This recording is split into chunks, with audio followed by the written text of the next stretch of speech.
अपने गुरु प्रदत्त इष्ट मंत्र, इष्ट नाम, इष्ट रूप, इष्ट धाम, इष्ट प्रेमी, इतना ही मन दौड़ाने का स्थान है हमारा। इसके अलावा अन्य सब निषेध है। जहां हमारा मन परम सुख में डूबेगा वो यही स्थान है। गुरु प्रदत्त इसलिए कि उपासना सिद्ध तभी होती है जो सांगोपांग होती है।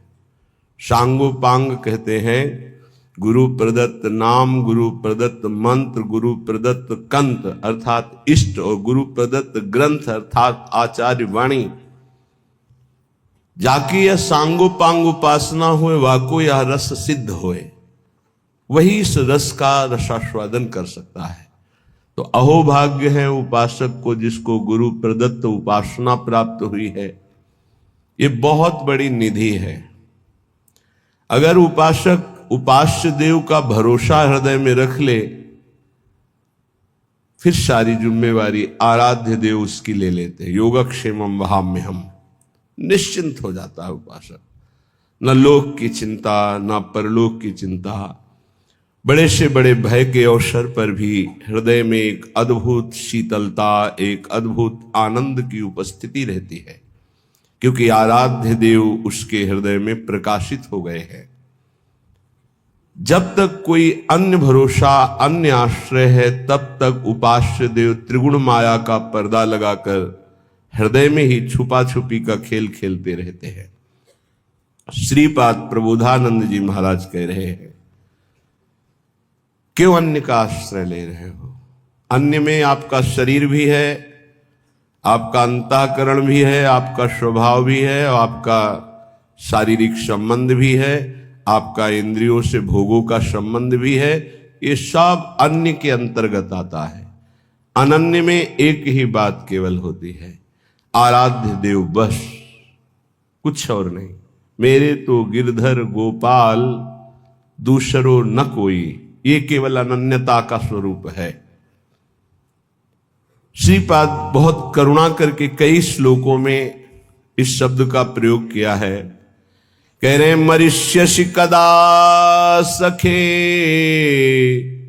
त्वमिति किम विजानासि किम शिशोः श्रुत तरुणस्य वा न खलु मृत्युराकस्मिकः तदद्य निरवद्य धीर वपुरिन्द्रियासक्ति को न किंचन विचार द्रुतमुपैः वृंदावनम।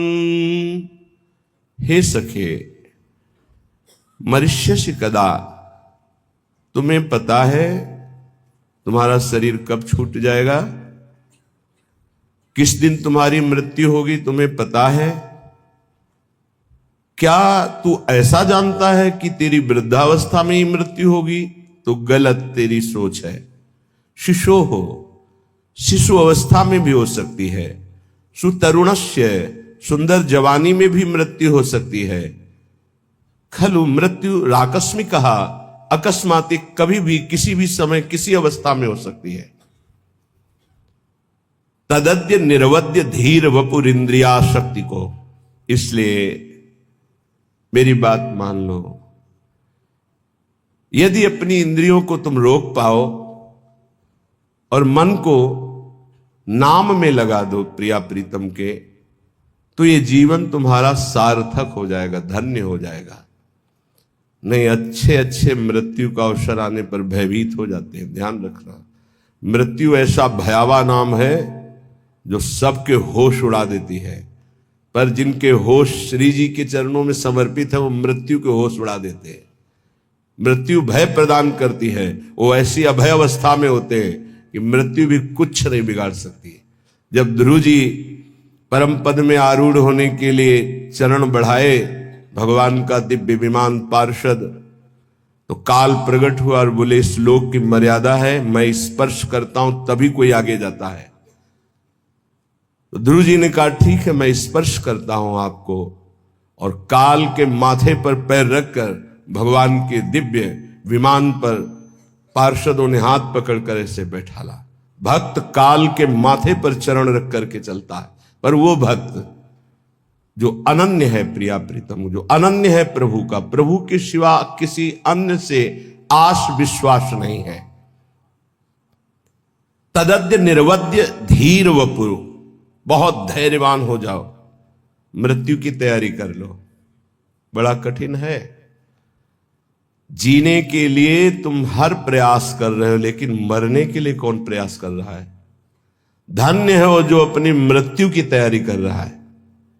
लाखों करोड़ों अरबों असंख्यों मनुष्य हैं, सब जीने के लिए परेशान है, लेकिन कोई बिरला ऐसा है जो मृत्यु की तैयारी कर रहा है कि मुझे जाना है, यहां से मुझे जाने की तैयारी करना है, मुझे नाम जमा करना है, भगवान नाम, मुझे जितेंद्री होना है, भगवत साक्षात्कार करना है, पुनः इस संसार में, भयावह संसार में, जन्म मृत्यु दुख देने वाले संसार में, छली कपटी संसार में नहीं आना, मुझे भगवान की नित्य धाम में रहकर उनकी नित्य लीलाओं का रसास्वादन करते हुए उनकी सेवा में रहना है।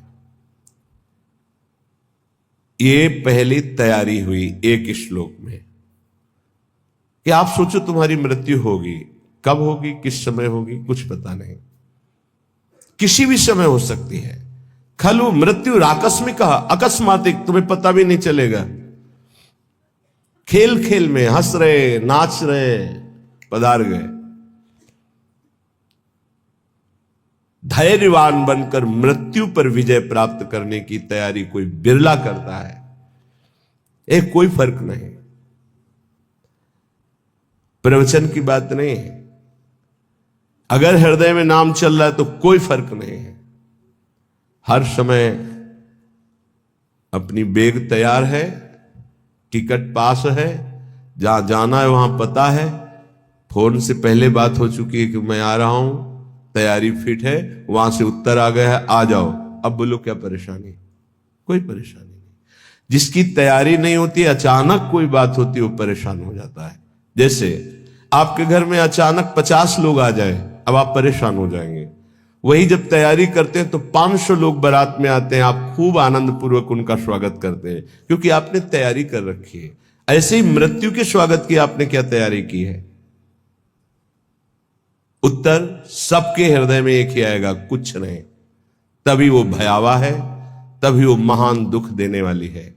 यदि विवेकवान हो जाओ तो तुम मृत्यु की तैयारी कर लोगे। वो आखिरी तैयारी गुरु कृपा से होती है, और जिसने वो तैयारी कर ली वो निर्भय हो गया, निश्चिंत हो गया, निःशुक हो गया। ये तैयारी हम क्यों नहीं कर पाते? क्योंकि हमें यहां सब कुछ प्रिय लग रहा है। ये देह प्रिय लग रहा है, मकान प्रिय लग रहा है, पुत्र पत्नी परिवार प्रिय लग रहा है, तो हम तैयारी यहां की सब कुछ कर रहे हैं। लेकिन हमको ये पता नहीं कि अचानक हमारा ट्रांसफर हो जाएगा, अचानक हमारा शरीर छूट जाएगा, और उसकी तैयारी न होना सबसे बड़ी हानि होगी। क्योंकि अन्य किसी योनि में आप कुछ तैयारी कर सके मृत्यु से बचने के, ऐसा कोई उपाय नहीं।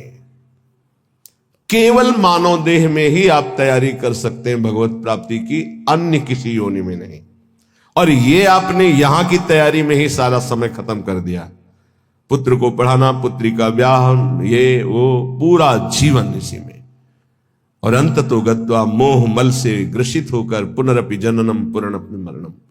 ये आपकी मृत्यु की तैयारी में जो बाधक है, श्रीपाद आगे के श्लोक में कह रहे हैं, राज्यम निष्कंटकमपि परित्यज्य दिव्याश्च रामाः कामान सर्वानपि च विहितांस्तिक्त तिक्तान विदन्तः हित्वा विद्याकुल धन जनाद्याभिमानं प्रविष्टा ये श्री वृंदा विपिन मपुनर्निर्गमास्तान नमामः। जब कोई मृत्यु की तैयारी की सोचता है तो सबसे पहले उसका वैभव उसके सामने बाधा पहुंचाता है। माना तुम्हारा चक्रवर्ती सम्राट पद है, निष्किंटक राज्य है, तो मरोगे तो है ही, तो क्या राज्य लाद के ले जाओगे? राज्यम निष्कंटकमपि परित्यज्य, बरबस राज सुतहि नृपु दीन्हा, हरिहित आप गवन बन कीन्हा। ये तैयारी है। जबरदस्ती छोड़ा जाता है भोगों को, प्यार से नहीं छोड़ा जाता है। ये जो परिवार से लिपट लिपट कर रोना, मोह ममता राग, और फिर कि हम जा रहे हैं अमुक जगह तपस्या भजन, खिलवाड़ की बात करते हो, विनोद की बात करते हो। इनको गले लगा करके तुम इन्हीं का चिंतन करोगे। हिमालय, आप काशी, उज्जैन, द्वारिका कहीं भी जाओ, ये मोह का पास तुम्हारे हृदय को भला घसीट कर वहीं खड़ा कर देगा जहां से सुधार करना चाहते हो। अचानक, अकस्मात जो मृत्यु तुम्हें सूचना नहीं देगी, उस पर विजय प्राप्त करने के लिए अकस्मात सबके मोह बंधन को काटना होता है। श्रुत बनिता आदि जान स्वार्थ रत ना करुणे सवीते, अंत ही तो ही तजेंगे पामर तू न तजय बहीते। ये समझ में नहीं आएगा क्योंकि बुद्धि अपवित्र है, इसलिए ये समझ में नहीं आएगा। कह रहे शायद समझ में आ जाए। जाना है। राज्यम निष्कंटकमपि परित्यज्य दिव्याश्चरामाः, दिव्य अर्धांगिनी स्त्री जो बहुत दिव्य है, देवी है, सुंदर है, स्वभाव सुशील है, एक क्षण में छूट जाएगा। तुम्हारा राज्य वैभव एक क्षण में छूट जाएगा। कर्मान, जितने भी कर्म तुम कर रहे हो शुभ या अशुभ, कामान, जितनी कामनाएं कर रहे हो, सर्वानपि च विहितास् तिक्त तिक्तान विदंता, ये सब कड़वा है, सुख देने वाला नहीं है। क्या करो, इसे हित मत समझो। विद्वान हो, विद्या है, मरोगे फिर भूल जाओगे, फिर शुरू होगा, फिर शुरू होगा। काखा गाघा बालका बालको बालकाहा, फिर यही शुरू होगा, फिर व्याकरण पढ़ो। एक विद्या है भगवत विद्या, जो किसी भी जन्म में विस्मरण नहीं होती। जैसे भरत जी भजन किए, हिरन बने, तो हिरन में भी भजन किए और ब्रह्मबोध संपन्न जड़ भरत महापुरुष के रूप में प्रकट हुए। तो विद्या कुल धन जनाद्याभिमानम प्रविष्टा, यही तुम्हें मृत्यु की तैयारी नहीं होने दे रहे। तुम्हारा वैभव, तुम्हारा सम्मान, तुम्हारी पत्नी, तुम्हारा पुत्र, तुम्हारी विद्या, तुम्हारा कुल, तुम्हारा धन, तुम्हारा परिवार, मित्र आदि, इनमें जो अपनापन हो चुका, अभिमान, अहमता, ममता, यही भगवत प्राप्ति में सबसे बड़ी बाधा बन रही है। क्या करें? बोले धन्य भाग है उनका जिन्होंने इन सब से राग त्याग कर प्रिया प्रीतम के चरणों में अनुराग प्राप्ति के लिए कमर कस के ये सी वृंदा विपिन मपुनर निर्गमास्तान नमामः। अब मैं अपने जीवन को वृंदावन में समर्पित करता हूं मृत्यु के लिए। पुनः इस श्रीधाम से कभी वापस शरीर नहीं जाएगा। तो बोले नमामः, मैं उसे नमस्कार करता हूं कि उसने मृत्यु पर विजय प्राप्त कर ली, मृत्यु की तैयारी कर ली है। निष्कंटक राज्य जैसा वैभव हो, दिव्याश्चरामा, दिव्य अर्धांगिनी, सब काम, सब कर्म, सब ये सब मायाकृत।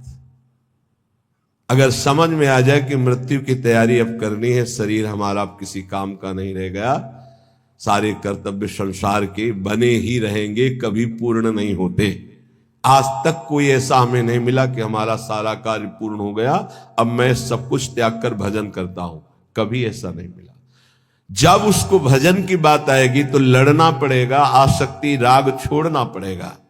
श्रीपाद कह रहे हैं कि विद्या का, कुल का, धन का, जन का, पत्नी का, राज्य का, वैभव का, जीने का, यही माया के द्वारा प्रकट किया हुआ ऐसा राग है जिससे जीव अपने मानव देह को इनमें व्यर्थ करके भगवत प्राप्ति की तैयारी नहीं कर पाता। क्या करे? बोले राधा कृष्णौ परम रणिनौ कुर्वतः सर्वतः श्री विष्णोर्धाम्ना स्फुरद्दति महानंद वृंदावन स्थान। भगवान विष्णु के परम धाम है, क्षीर सागर, वैकुंठ धाम और भी बहुत से भगवान के निज धाम हैं। इन शब्द में महामहिम, जहां अधिक प्रेम रस की स्फूर्ति होती है, बड़ा रसमय स्वरूप। विष्णु का तात्पर्य होता है व्यापक तत्व। विष्णु किसी एक का नाम नहीं है। विष्णु का तात्पर्य होता है व्यापक तत्व।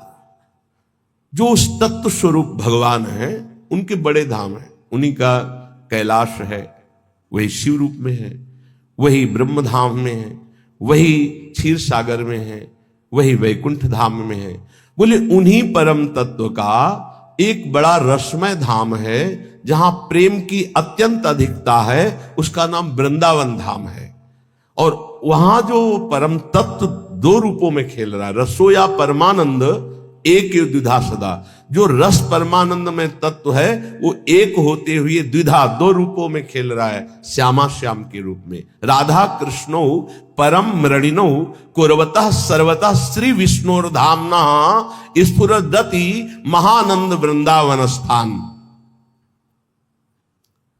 बड़ी महिमा की बात कह रहे हैं। यदि आपको श्रीधाम वृंदावन आने को मिल गया, श्रीधाम वृंदावन का परिचय मिल गया, अब तुम्हें यहां ऐसे रहना है। अगर रहने को मिल जाए आजीवन, तो कह रहे हैं जंतुन हंतुम विरचित कृति नप्युरूप प्रेम भाजो। चाहे वो मेरे को अंग अंग काट दे, तो भी मैं नहीं जाऊंगा वृंदावन से। ये आखिरी मृत्यु पर विजय प्राप्त करने की बात है, क्योंकि साधना करके भगवत प्राप्ति करना बहुत कठिन है। तो आश्रय से भगवत प्राप्ति होती है। धाम का आश्रय, धामी का आश्रय, नाम का आश्रय, लीला का आश्रय। सबसे ज्यादा सरल पड़ता है धाम का आश्रय। जो निरंतर नाम जप करने का फल है, वो निरंतर जो धाम वास कर रहे हैं उनको स्वाभाविक मिल रहा है। जो निरंतर रूप ध्यान का फल है, वो धामवासी को मिल रहा है। जो निरंतर लीला चिंतन में डूबे हुए महापुरुषों की गति, वही निरंतर धामवासी को प्राप्त होगी। बहुत दुर्लभ है श्री धाम वृंदावन का अखंडवास।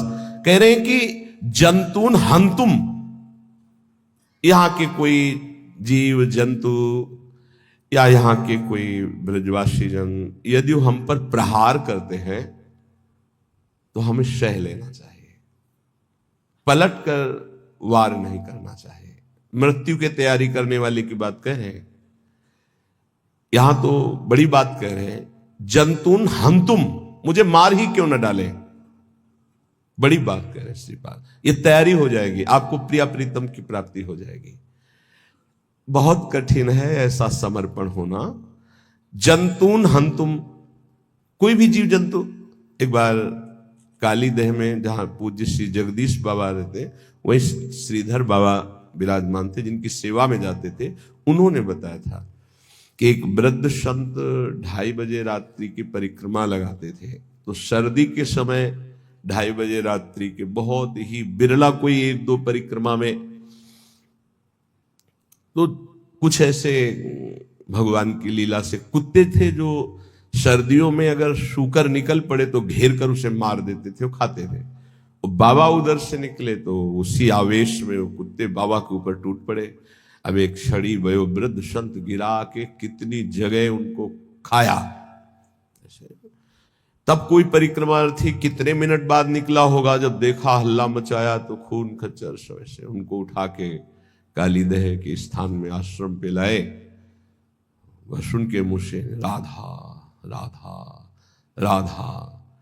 तो उस समय हरगुलाल सेठ जी थे, उन्होंने जब सुना तो आए, क्योंकि बड़े भजनानंदी संत थे। तो उन्होंने कहा कि मथुरा चलना पड़ेगा, इतना घाव ऐसा ऐसा, यहाँ तो डॉक्टरों की वैसी सुविधा नहीं है, मथुरा चलना पूरा नहीं। हम जीने के लिए वृंदावन नहीं आए, हम मरने के लिए आए हैं। और ये प्रियाजू ने हमें बुलाने की लीला की है, मुझे मथुरा नहीं जाना है। वो बहुत पीड़ा हो रही, तो वृंदावन की रज लाओ, हमारे शरीर पे लगाओ। जय मिनट हम जीवित हैं, तय मिनट कीर्तन करो, बस यही जीवन का हमारे परम विश्राम। मुझे औषधि नहीं लेनी। अगर वृंदावन में औषधि हो रही तो हो रही, नहीं हो रही तो नहीं लेनी है मुझे। शरीर छूट जाए, मैं छोड़ने के लिए आया हूं। यह है तैयारी मृत्यु की। जंतुन हंतुम विरचित कृति नप्युरूप प्रेम भाजो। बहुत बड़ी तैयारी करनी पड़ती मृत्यु पर विजय प्राप्त करने के लिए। कोई मेरे ऊपर प्रहार करेगा तो मैं उसको सम्मान दृष्टि से देखूंगा। क्यों? क्योंकि ये शरीर ही तो बाधा था, शरीर को नष्ट कर देगा और मैं प्रियाजू से मिल जाऊंगा, तो मुझे सम्मान नहीं देना चाहिए उसको कि मेरा काम बना दिया, मेरी बाधा को हटा दिया, मेरी श्री जी से मिला दिया। ये कैसे कोई सोचेगा? ये कोई महाभागवत सोचेगा, साधारण व्यक्ति तो सोच ही नहीं सकता। कह रहे मैं दान और मान के द्वारा उसे पुष्ट कर दूंगा जो मेरे ऊपर प्रहार करेगा। ये केवल महात्माओं में स्थिति होती है, जो शुद्ध भगवान के प्रेमी जन होते हैं। मैं सच्ची कहता हूं, यदि ऐसे कोई वृंदावन वास करे तो श्री श्यामा श्याम उसके ऋणी हो जाते हैं, श्यामा श्याम उसके ऋणी हो जाते हैं और उसे अपना पूर्ण प्रेम भाजन बना देते हैं। दानैर मानैर रहा भजतो धन्य धन्यान नमामहा। मैं ऐसे उस महापुरुष को नमस्कार करता हूं जो यहां के जंतुओं के द्वारा, व्यक्तियों के द्वारा कष्ट पाने पर भी उनको सम्मान ही दिया, कभी उनका अपमान नहीं किया, तो श्यामा श्याम उनके ऋणी हो जाते हैं और वो श्यामा श्याम का प्रेम भाजन बन जाता है। श्रीपाद कह रहे हैं धन्य है धन्य है धन्य है से महापुरुष को मैं नमस्कार करता हूं। 3 श्लोकों का वर्णन हुआ। पहले में वर्णन हुआ, भाई प्रिय सखे तुम क्या मरोगे नहीं? क्या तुम समझते हो कब मरोगे? अरे शिशु अवस्था में मृत्यु हो जाती, जवानी में हो जाती है, कभी भी हो सकती है। इस मृत्यु पर विजय प्राप्त करने के लिए अपनी इंद्रियों को वश में करो। ये राज्य, ये वैभव, ये स्त्री, ये पुत्र, ये परिवार, ये संसार एक दिन आंख मूंदेगी, कोई तुम्हारा नहीं होगा। इसलिए श्रीधाम वृंदावन आओ, सत्संग सुनो, नाम जप करो, सत्संग को अपने आचरण में उतारो, जहां भी रहो प्रभु के होके रहो, कोई गलत कार्य मत करो। अगर तुम्हें ऐसा लगता है मेरा शरीर साधन करने लायक नहीं रह गया, परिवार का भरण पोषण करने के लिए सब व्यवस्था है, तो आओ कष्ट सहते हुए श्रीधाम वास करो और यही शरीर छोड़ दो तो भगवत प्राप्ति हो जाएगी। अगर हम अपने शरीर और शरीर संबंधियों के ही प्यार में मगन रहे तो मृत्यु की तैयारी नहीं हो सकती। त्वमेव ब्रूहि प्राक् स्वजन परिवारादि निखिलम त्वया दृष्टम क्वादौ जनक जननी त्वादिक पदम विहायातः सर्वं भज हरि मदो वांछसि पदम यदि त्वां वायाम्यै सभयमसि दंडैरै मनः। तू क्या पहली बार किसी परिवार में आया है? अरे लाखों बार तेरे परिवार हुए हैं। तुम्हें ब्रूहि प्राक्, क्या तू ये जान रहा है पहली बार ये स्त्री पुत्र परिवार मिले हैं? बहुत बार मिल चुके हैं, बहुत भोग चुके हो, बहुत बार सुख संपत्ति। एक राजस्व यज्ञ में चीटा एक छोटा सा दाना अन्न का लिए लंगड़ाता हुआ जा रहा था, उसकी एक टांग टूटी हुई, 3 टांगों से। अर्जुन जी ने कहा राजस्व यज्ञ में सब निहाल हो रहे हैं, प्रभु इस चीटे को भी निहाल कर दो, कभी इसको भी तो सुख दो। तो भगवान श्री कृष्णचंद्र जी ने कहा 14 बार ये इंद्र बन चुका है, जो आज 3 टांगों से लड़खड़ाता हुआ छोटा सा दाना अन्न का लेकर बड़े भार से चल रहा है, वो 14 बार देवराज इंद्र हो चुका है सृष्टि में। तो इसका मतलब है हम तुम भी ये सब भोग चुके हैं।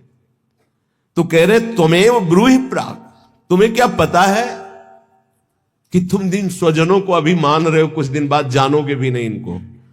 जैसे पीछे के स्वजनों को नहीं जानते हो, छोड़कर चले आए हो, ऐसे इनको भी छोड़कर चले जाओगे। इनमें से कितने तुम्हारे साथ रहेंगे? कौन कौन तुम्हारे साथ रहेगा? कोई साथ नहीं रहेगा। यहां कहा जाता है ना कि भाई पति पत्नी का तो 7 जन्म का संबंध होता है, नहीं कहते नहीं? 7 जन्म का संबंध होता, 7 जन्म, अगले मिनट का संबंध का पता नहीं, 7 जन्म का संबंध। तो वहां से गारंटी लिखा के लाओ 7 जन्म तक एक ही साथ रहेंगे, ऐसा नहीं है। प्रबल आसक्ति दोनों में हुई, मरते समय दोनों का चिंतन हुआ तो अगला जन्म किस योनि में होगा उसका पता नहीं है, पर वो आसक्ति के कारण आसपास ही होंगे, पति पत्नी होंगे ऐसा बात नहीं। एक महात्मा में उदाहरण में दिया गया था कि जिसके माता पिता के यहां भक्ति होती थी, तो बचपन से भक्ति के संस्कार उस लड़की के थे। उसका ऐसी जगह ब्याह हुआ जहां बिल्कुल भक्ति शून्य घर था। अब वो अपनी आराधना में बैठी थी तो पति उसे बहुत विक्षेप देता, बहुत पति को, वो धर्मात्मा थी, प्राणों से भी अधिक प्यार करती। प्यार का बहुत बड़ा प्रभाव होता है। बहुत दिनों के बाद उसने कहा कि मैं हार गया, तुम्हारा विरोध करते करते तुम जीत गए, आज से मैं वही करूंगा जो तुम कहोगे। बोले हमारे गुरुजी आते हैं, उनसे दीक्षा ले लो, जितना गुरुदेव कहें उतना भजन करो, यही मेरी इच्छा है। मेरी आज तक मैंने कोई आपसे इच्छा प्रकट नहीं की, आप विरोध करते रहे, मैं सहती रही। तो दीक्षा देने के लिए पार्श्व में अगर कोई पावन नदी होती है तो कहा जाता है जाओ यमुना स्नान कराओ, गंगा स्नान कराओ। तो अपना धोती लोटा लेकर के गंगा स्नान के लिए जा रहे थे तो दो चार मित्र मिले, कहाँ जा रहे हो? बोले हो पत्नी ने कहा है दीक्षा लेना। अरे कहाँ तुम फंस रहे हो, वो ज्यादा बताएंगे कि ये प्याज लहसुन नहीं खाना, ये नहीं करना। अरे वो वापस आ गया, बोले नहीं लेंगे दीक्षा। को न कुसंगति पाए नसाई, रहे न नीच मते चतुराई।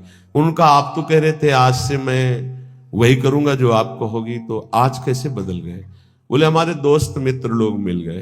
तो उनका इसका मतलब मुझे मित्र अपना नहीं माना, मैं पूरा जीवन आपकी सेवकाई में समर्पित कर रही हूं, तो क्या मैं आपका अहित कर रही हूं? वो नहीं माना। कुछ समय बाद दोनों का शरीर छूटा। पत्नी बहुत हृदय से प्यार करती थी अपने पति को और वो उदंड स्वभाव के थे। वो राजा की राजकुमारी हुई और वो राजा के यहां नवीन शावक हाथी के बच्चे के रूप में प्रकट हुए। अब पशु योनि में होते हुए भी पत्नी के भजन के प्रभाव से उसको ये दृष्टि प्राप्त थी कि ये मेरी पूर्व में पत्नी थी। तो जब राजकुमारी वहां छोटे से आती तो शावक से प्रेम करती, स्वाभाविक। जैसे ही वो शावक नव किशोर हुआ और राजकुमारी नव किशोर हुई तो स्वयंवर रचना हुई और नव शावक हाथियों की श्रृंगार करके ऐसे लाइन पंक्ति सजाई गई थी शोभा के लिए। तो जो ही राजकुमारी नजदीक से घुटने टेक दिए और आंसू बहाते हुए नजदीक गई, ऐसे कहा था कि गुरुदेव से दीक्षा ले लो, आपने नहीं माना। आपके कारण मेरी सदगति रुकी है, मैं आपसे प्यार करती हूं, आपको लेके जाऊंगी, इसलिए मेरा पुनर्जन्म हुआ है राजकुमारी के रूप में। तुम इसलिए रो रहे हो ना कि मैं अब चली जाऊंगी, नहीं, मैं जयमाला तुम्हारे गले में डालूंगी, तुम निश्चिंत हो जाओ। जब स्वयंवर का तो जयमाला लिया और सिन्नौ शावक, अरे बोले राजकुमारी पागल है। जो राजकुमार लोग थे वो चले गए। राजकुमारी ने फिर एकांत में जाकर अब भी हमारे पति हो, दीक्षा लोगे? तो कहा अब गुरु मैं बनूंगी आपकी, अब मैं उपदेश करती हूं। कान में नाम दिया, मंत्र दिया, उसके प्रभाव से उसका शरीर छूटा और वो भगवत प्राप्त हुई और वो भी भगवत प्राप्त हुई।